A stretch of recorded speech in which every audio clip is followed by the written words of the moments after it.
Welcome to Artistic Adventures. Let's get started on some airbrush tips for doll face sealants. Hey guys, we're going to talk today about using an airbrush for the finishes that I put on doll faces when I repaint them. Some of you have asked for this, and also going to just show you a little bit about how to take apart an airbrush and clean it, because these finishes that we use can gum them up pretty easily. And I don't really use it for paint. I know some people do that are way more experienced with airbrush than I am in painting, but it is an excellent way to put down finishes because it's so smooth and fine. It's not like a brush where you have brush marks and that sort of thing. So first of all, I'm going to show you how to. This is the airbrush I use. This is one of the basic ones that you can get on Amazon. So I'm going to show you how you can break it down to clean it, because that's really important with these finishes, or they will get all gummed up in there and then you can't spray. So the first thing is this part right here unscrews, this little cap. So I'll take that off. And there's a lot of little parts here, so you want to do it over a table, because I've dropped these things and then they're hard to find. All right. And then if you look at this, there is a little pin that goes through the fine opening, and that's what goes in and out. And you use that with, or you activate it with this trigger mechanism here. So how it works is if this is pressed forward and you press down, you're just going to get air coming out through there. And that's nice, because after I put down the finish, I will blow it with some air to help dry it. If you toggle back and press down, then whatever's in this cup will come out through there. So you have two mechanisms of action. The further you pull it back and the further you press down, the more stuff comes out. It's more of a broader or heavier spray. And this thing is just sitting in a little hole down in here, so I try not to let it fall out when I'm taking it apart, because it's a little bit hard to get back in. Not difficult, not impossible, but I just do not have to do it. So whatever you put in this cup is what flows through the pin here with this pulled back. So now you can also undo this back part, unscrew it, and there's that. And then this piece unscrews. And when I first got this, I was terrified of taking it apart, because I was afraid I wouldn't get it back right. But after doing it about 100 times, now it's sort of second nature, and I know what goes where. So even if I drop something or mess up where I put things, I still can get it back together. All right, and you will too. Just play with it a little bit. Okay, so that part unscrews. All right, and then there is a spring right there. And then this part pulls out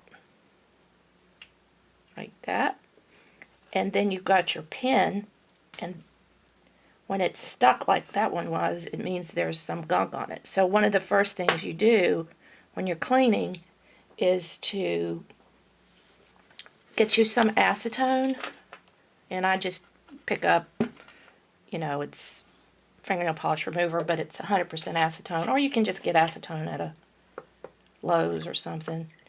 And I put some in a little shot glass or any kind of little container that you have, and then I will just clean this off, and it comes off pretty easily with the acetone. So getting the tip of that nice back nice and smooth is important. Then the other thing sometimes you have to do if it gets really gunked up is I have to soak the end of this in the acetone for a few minutes. Usually doesn't take long. And I always, after I finish using the product, I run water through it, and then I run acetone through it. But it can still leave some residue, so sometimes it will be gunked up even though you do that. So after I do that, then I just take a paper towel and wipe that off really well.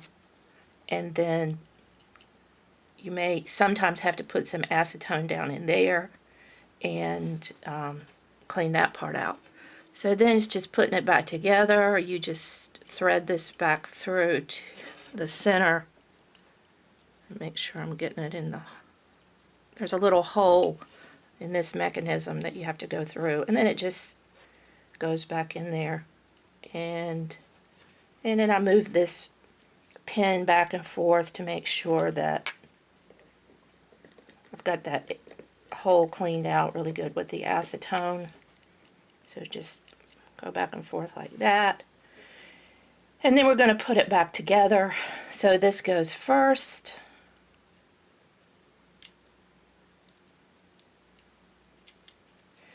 And then we put the spring, and then this piece screws in.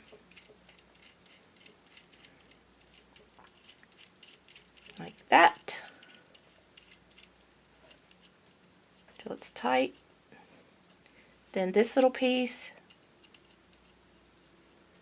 screws on tight, and then this bigger piece.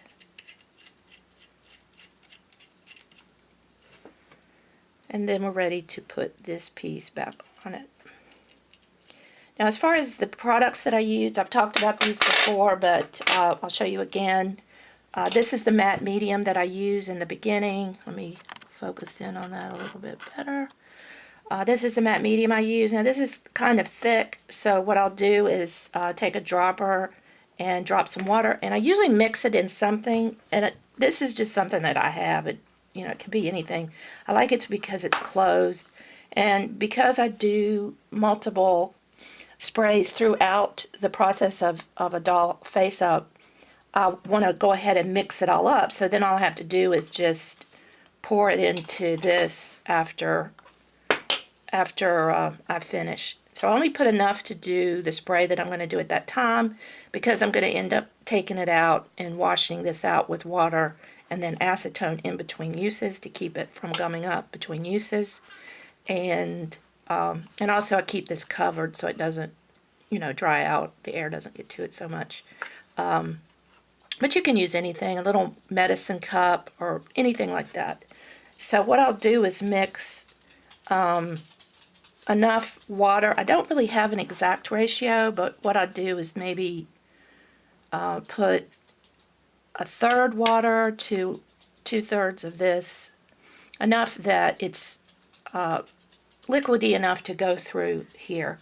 Now the varnish that I use, it's the same Liquitex brand, is called matte varnish. This is thin and this doesn't need water, so when you put this on, you just put this straight into here, which is nice. And you could kind of go by the thickness of this, although it might be a little bit thicker with the water in it, as to how much you're going to put. And then somebody asked how far away when you spray, and I'll just show you with this doll.